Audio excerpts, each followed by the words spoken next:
Central Paramilitary Force da Thabak Pigani Haiduna Meeyam Dagi namthak tawraga lupa crore ama hena khomgatlaga chai kya lotuna leirakpa miyoi ama ngarang Lampel Police Station ki timna phagatpa ngamle haina Imphal West District ASP KS Sivakantana phongdurakle hiram asaga mari leinana ngasi Imphal West District ASP gi conference hall da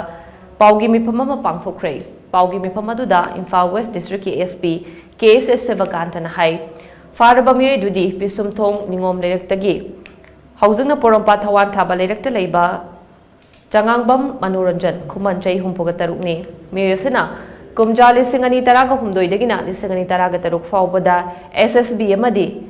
BSF da General Duty Constable gi Thabak Pigani Haiduna lamdamasigi naha kayadagi miyoyamada lupa lakh ama makhai dagina lupa lakh ani fauba khumgatuna puna lupa crore amaga lakh lipan rom namthak tawduna khomgalaga Manipur thadoktuna chen khibani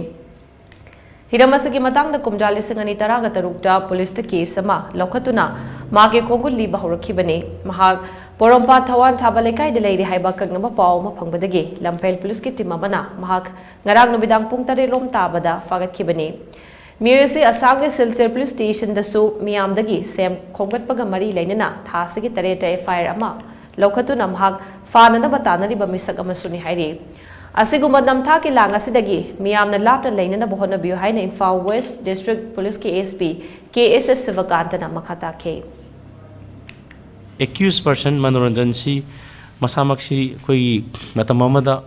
Internal Security Advisor of Northeastern Region of Ministry of Home Affairs Government of India gi Internal Security Advisor ni hairaga ma si office ama run tawmi in the name of Central Paramilitary Force (SSB BSF)